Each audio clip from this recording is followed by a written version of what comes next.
دو الفاظ اردو زبان میں مترادف کے طور پہ استعمال ہوتے ہیں، حالانکہ وہ مترادف نہیں ہیں، ایثار اور قربانی۔ قربانی قرب سے نکلا ہے، اس کا مطلب ہے اللہ تعالیٰ کا قرب حاصل کرنے کی کوشش کرنا، اللہ تعالیٰ کے قریب ہونا۔ دوسرا ہے ایثار۔ ایثار کہتے ہیں اپنے اوپر کسی دوسرے کو پریفرنس دینے کو، اسے کہا گیا قرآن مجید میں یوسرون علی انفسہم ولو کانوا بہم خصاصہ۔ انصار کی تعریف کی گئی، انصار مدینہ کی، کہ وہ اپنے اوپر مہاجرین کو ترجیح دیتے ہیں خواہ خود انہیں بھی تنگی ہو۔ عام طور پر جب دنیا میں انسان ایک دوسرے کے لیے کچھ کرتا ہے تو اس کے لیے دونوں الفاظ استعمال کرتے ہیں ہم، کہ اس نے اپنی کوئی چیز قربان کر دی اس معنی میں، اور دوسرے کو اپنے اوپر پریفرنس دے دی۔ لیکن قربانی کا اصل مفہوم یہ نہیں ہے۔ قربانی کا اصل مفہوم کیا ہے؟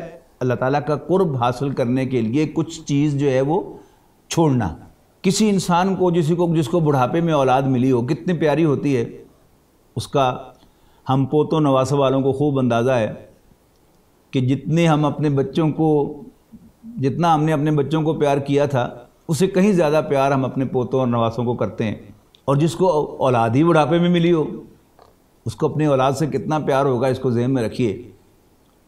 لیکن اللہ تعالیٰ نے حضرت ابراہیم علیہ السلام سے وہی بچہ مانگ لیا کہ اس کو اپنے ہاتھ سے، ایک ہوتا ہے یعنی اللہ تعالیٰ ہی لیتا ہے، کوئی حادثے میں بچہ فوت ہوتا ہے، کسی بیماری سے فوت ہوتا ہے، وہ بھی اللہ ہی لیتا ہے، لیکن بڑا سخت تقاضا کیا کہ اپنے ہاتھ سے اس بچے کو میرے لیے ذبح کرو۔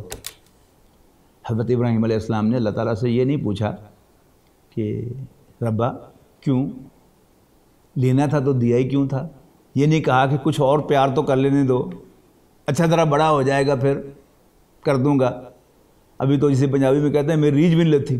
یہ تھی قربانی حضرت ابراہیم علیہ السلام تھی کہ انہوں نے اپنے رب کو راضی کیا۔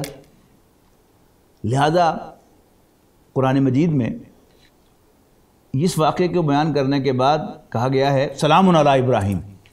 یہاں سلام آپ سلیوٹ کے معنوں میں لیں، سلیوٹ آف اپریسیشن، کہ حضرت ابراہیم علیہ السلام نے اپنے رب کو راضی کیا اور رب العالمین نے انہیں سلیوٹ پیش کیا۔ یہ ذمہ رہے کہ قرآن مجید میں دو شخصیتوں کو اسوہ حسنہ قرار دیا گیا۔ ایک کا ہمیں خوب معلوم ہے، سورہ احزاب میں رسول اللہ صلی اللہ علیہ وسلم کے بارے میں کہا گیا لَقَدْ كَانَ لَكُمْ فِي رَسُولِ اللَّهِ أُسْوَةٌ حَسَنَةٌ، اور سورہ ممتحنہ میں حضرت ابراہیم اور ان کے ساتھیوں کو کہا گیا کہ وہ تمہارے لیے اسوہ حسنہ ہے۔ دونوں میں فرق کیا ہے کہ انفرادی زندگی میں اسوہ حسنہ اور رول ماڈل حضرت ابراہیم علیہ السلام ہے، یہاں تک کہ خود رسول اللہ صلی اللہ علیہ وسلم سے کہا گیا سورہ نحل کے آخر میں کہ وَاتَّبِعْ مِلَّةَ ابراہیم حنیفا، اے نبی صلی اللہ علیہ وسلم یکسو ابراہیم کے دین کی پیروی کیجیے۔ یکسوئی کیا ہوتی ہے؟ ایک ہی رخ پہ رکھنا، یعنی ہم کہتے ہیں اللہ ہی اللہ، یعنی اللہ ہی اللہ کا مفہوم اگر سمجھنا ہو تو وہ حضرت ابراہیم علیہ السلام کی زندگی ہے کہ ان کے سامنے آبجیکٹیو ان کا صرف اور صرف اللہ تعالیٰ کو راضی کرنا تھا۔ اور کس کس پہلو سے ان کی تعریف کی جائے کہ محاورہ ہے ہماری زبان کا ڈوبتے کو تنکے کا سہارا، کہ جب انسان کو سامنے موت نظر آ رہی ہو تو ہاتھ پاؤں مارتا ہے، تو اس کو ایک دھاگا بھی اس کو ہاتھ پڑے گا تو اس کو مضبوطی سے تھامے گا کہ شاید میں اس کو پکڑ کے باہر نکل جاؤں۔ لیکن حضرت ابراہیم علیہ السلام کو جب آگ میں پھینکا جا رہا تھا اور مجنیق سے چھوڑا گیا انہیں اس سینٹریفیوج مشین سے، اور آگ کی طرف جا رہے تھے، راستے میں جبرائیل علیہ السلام حاضر خدمت ہوئے، میں ہیلپ یو سر۔ حضرت ابراہیم علیہ السلام نے جبرائیل سے پوچھا جبرائیل میرے رب کو میری خبر ہے نا؟ کہا کہ بزرگ بالکل۔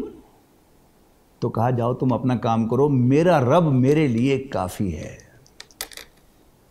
تو پوری نوع انسانی میں اللہ تعالیٰ نے ایک ہی شخص کو اپنا دوست کہا ہے، کہ جیسے ایک کلاس میں 50 طالب علم ہوں، by default sub class fellows ہوتے ہیں، لیکن آپ ان میں سے ایک کو اپنا دوست بناتے ہیں، تو پوری نوع انسانی میں ارب انسانوں میں سے صرف ایک کے بارے میں اللہ تعالیٰ نے فرمایا وَاتَّخَذَ اللَّهُ إِبْرَاهِيمَ خَلِيلًا، ابراہیم کو تو اللہ تعالیٰ نے دوست ہی بنا لیا۔ تو یہ مقام ہے حضرت ابراہیم علیہ السلام کا کہ انہوں نے کبھی اپنے رب کو نہ نہیں کی اور کبھی یہ نہیں پوچھا کہ کیوں۔ بندگی یہی ہے۔ اور یہی سبق اللہ تعالیٰ ہمیں یاد کرانا چاہتا ہے جانور کی قربانی سے۔ اصل مقصد کیا ہے؟ چھری چلانا جانور کی گردن پر۔ باقی یہ تو ایک مستحب ہے کہ قرآن مجید میں بھی کہا گیا کہ خود بھی کھاؤ اور غریبوں کو بھی کھلاؤ۔ نبی اکرم صلی اللہ علیہ وسلم نے بھی فرمایا کہ قربانی کے گوشت کے 3 حصے کرو، خود بھی کھاؤ، اپنے عزیز و اقارب کو بھی کھلاؤ، غرباء و مساکین کو بھی کھلاؤ۔ یہ مستحب ہے۔ اصل جو وجوب ہے وہ چھری چلانا ہے، تاکہ حضرت ابراہیم علیہ السلام کی شخصیت سامنے آئے کہ یہ ہوتے ہیں بندے۔ اللہ تعالیٰ نے جب بھی حرم میں حاضری کی توفیق دی ہے، عمرہ یا حج کیا ہے، تو سعی کے دوران میں ایک ہی آیت جو ہے وہ اس کی تلاوت کیا کرتا ہوں، ربنا انی اسکنت من ذریتی بواد غیر ذی زرع عند بیتک المحرم۔ ربا میں اپنی اولاد میں سے ایک کو تیرے حرمت والے گھر کے پاس چھوڑ رہا ہوں، ربنا لیقیموا الصلاۃ، اس لیے ربا کہ وہ نماز قائم کریں، تو لوگوں کے دلوں کو ان کی طرف پھیر دے اور انہیں پھلوں سے نواز، لعلہم یشکرون، تاکہ وہ شکر ادا کریں۔ تصور تو کیجیے نا۔ تو حضرت ابراہیم علیہ السلام کی زندگی جو ہے وہ اسی چیز کا نمونہ ہے، اور یہی اللہ تعالیٰ یاد کرانا چاہتا ہے۔ باقی ہمارے دانشوروں کو اللہ تعالیٰ ہدایت دے کہ پتہ نہیں انہوں نے کون سی خوردبین اور دوربین لگا رکھی ہے کہ جس میں انہیں حضرت ابراہیم علیہ السلام کے اس ایکٹ میں انسانی ہمدردی نظر آتی ہے۔ انسانی ہمدردی اس ایکٹ کا مقصد نہیں ہے۔ آپ قربانی کر کے چھری چلا کر خون بہا کر جانور کو چھوڑ دیں تو بھی آپ کا وہ وجوب جو ہے، آپ کا وہ حکم جو ہے اللہ تعالیٰ کا پورا ہو گیا اور قربانی ہو گئی۔ لیکن ہمارے دانشور چونکہ یہ نہیں چاہتے کہ اللہ تعالیٰ کی بندگی کا رواج ہو، لوگ اللہ تعالیٰ کے بندے بن جائیں، لہٰذا وہ نہیں ایسے شوشے اس میں سے نکالتے ہیں کہ جس کا اصل کے ساتھ کوئی تعلق نہیں ہے۔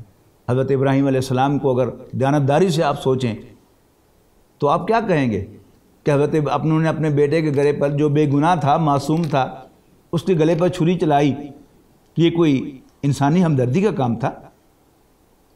اللہ کے بندو ہوش کے ناخن لو۔ اگر دیانتداری سے کہو تو یہ ظلم تھا انسانیت پر، لیکن پازیٹیو پہلو اس کا کیا تھا کہ انہوں نے اپنے رب کی بات کو ٹالا نہیں ہے، اور یہی ہمارا مقصد ہے۔ تو شروع سے یعنی ایسی عجیب جو ہے وہ گنگا بہائی گئی ہے کہ حضرت خواجہ میر درد رحمۃ اللہ علیہ کا وہ شعر ہم سب کو یاد ہے کہ درد دل کے واسطے پیدا کیا انسان، لیکن قرآن مجید کی آیت یاد نہیں ہے، وما خلقت الجن والانس الا لیعبدون، کہ ہم نے جنوں اور انسانوں کو صرف اس لیے پیدا کیا ہے کہ وہ میری بندگی کریں۔